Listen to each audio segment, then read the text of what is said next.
There were others who had the courage to say, bump that. And one of those people at the forefront was Kyrie Irving.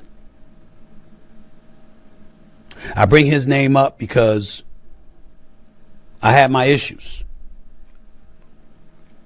with him from a leadership standpoint. Never as a player, because he's sensational.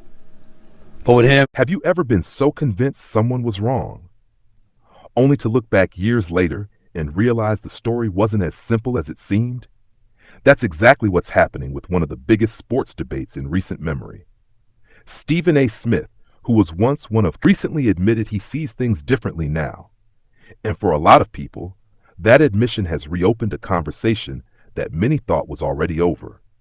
Back when Kyrie chose not to comply with the NBA's vaccine requirements, the backlash was everywhere. Some people called him selfish. Others believed he was letting his teammates and fans down. Every sports show seemed to have an opinion, and Stephen A. Smith was right in the middle of those discussions. But time has a way of changing perspectives. After watching recent discussions involving Dr. Anthony Fauci on Capitol Hill, Stephen A. Smith said the person he found himself thinking about the most was Kyrie Irving. He acknowledged that looking back, Kyrie's decision may not have been selfish after all.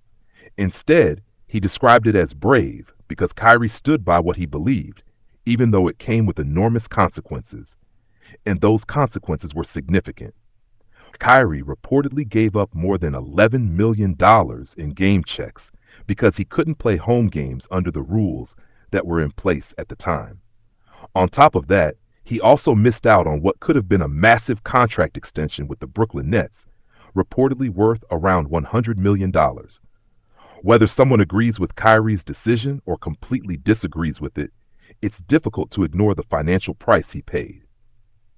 Most people can only imagine walking away from that kind of money because of a personal conviction.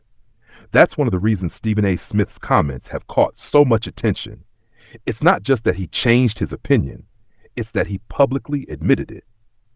In today's world, where people often double down instead of reconsidering their views, seeing someone acknowledge they may have judged a situation too quickly stands out.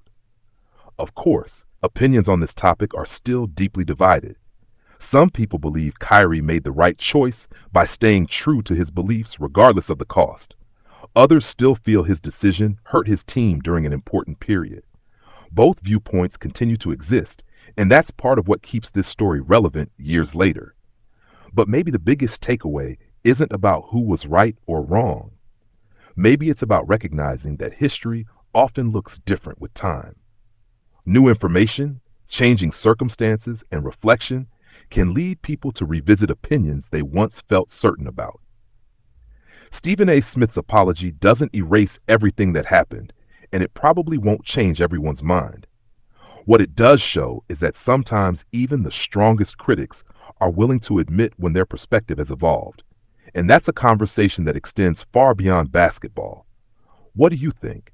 Do you believe Stephen A. Smith was right to apologize, or do you think his original criticism still stands? Let us know your thoughts in the comments below. Thanks so much for watching. If you enjoyed this video and want more trending sports stories, celebrity news, and conversations like this, be sure to like, subscribe, and turn on notifications so you never miss an upload. Thanks again for watching, and we'll see you in the next video here on the Short Clips Podcast.